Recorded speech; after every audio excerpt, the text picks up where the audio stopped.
So I have been working remotely for the last 4 months, and now since coronavirus hit and a lot of my friends are being forced to work remotely, I wanted to share some of the tips and tricks that I have gained in the last couple of months that hopefully will be helpful to you.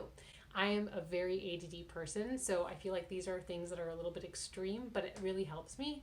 And let's start with tip number one. So, tip number one is to have a morning routine. I use an app called Sleep Town, which basically tells me what time to go to bed and when to wake up based on the hours that I set.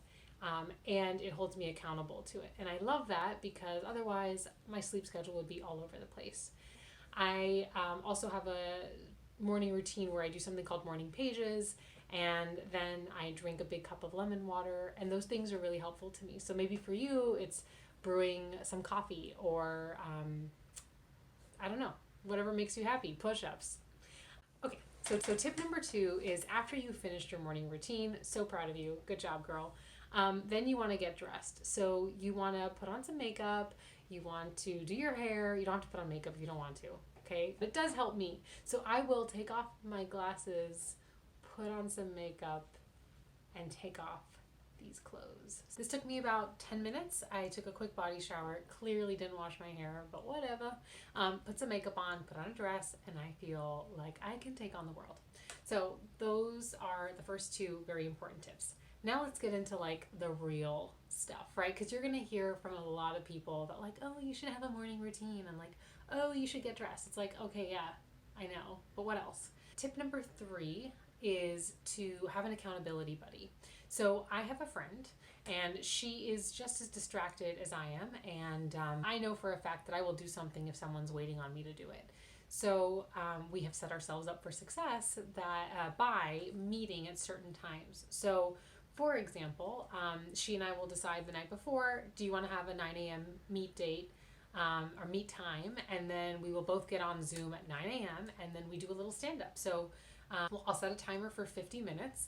And then at the end of that 50 minutes, we'll both check in. And then you have a 10-minute break, and then we do it again, rinse and repeat. And we'll do this as much as we possibly can. Obviously, we both have meetings and calls and things like that.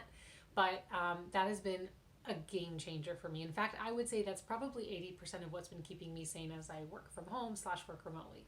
Now, a lot of you might not have friends who are available. So there is an amazing app called FocusMate. It's actually where I got this idea of meeting with friends. And FocusMate, I think they have a couple of free sessions a week where you can go on and they'll pair you with a stranger and you both can work on something for 50 minutes. You both say what you're going to work on, and then you both check in at the end. Now, the beauty of this is you don't wait to feel motivated to schedule the session. You schedule the session ahead of time, and then you do the tasks that you have a really hard time working on with somebody else. That is literally my biggest tip. If you take anything away from this video, I hope you'll check out FocusMate and or do a FocusMate with your friends. The tricky thing about working from home is that personal life and work life tends to bleed together, right? So it's really hard to ignore some of the things that might be happening in your life because you don't have like an office to go to anymore or like coworkers who are there to distract you. So one of the things that I picked up during this time when I had like a lot of personal stuff going on was I started using an app called Toggle. And this was recommended to me by a friend who is a freelancer, and she's been working remotely for the last 7 years. In a typical workday, there's only a certain number of hours on average that I'm actually working. And so for me, I have a certain number of hours that I'm aiming for every single day. And I use Toggle to track that. So if I am, I don't know, setting up my computer or having lunch or checking my phone, it doesn't count. But if I am in the zone and working and getting something done, then I count it. And so what I have found is that on good days or bad days, as long as I'm hitting that number, it keeps me sane because that's my metric of success. This one is actually very useful whether or not you work from home, and it's really to just prioritize better. And I know you might be like, okay, yeah, I know. Everyone tells me to prioritize. I think I got it. This is just a practice that I've picked up from my remote coworker, Susie, who's the best. And it's basically at the end of the day to spend 10 minutes prioritizing for the next day. So I will look through my Asana, which is what I use to manage my tasks, and I will literally line up 3 things that I think are very important that'll move the needle the most for the week and for the day. And then I'll actually schedule those things into my calendar as if you could only get one thing done in that day, what would you be very proud of? What would you be very happy and relieved to have gotten done? And that's what you should focus on. And it should also move the needle for your company more than anything. It should be something that you know is going to make a big impact, and that's what you prioritize. All right, I think that's it for now.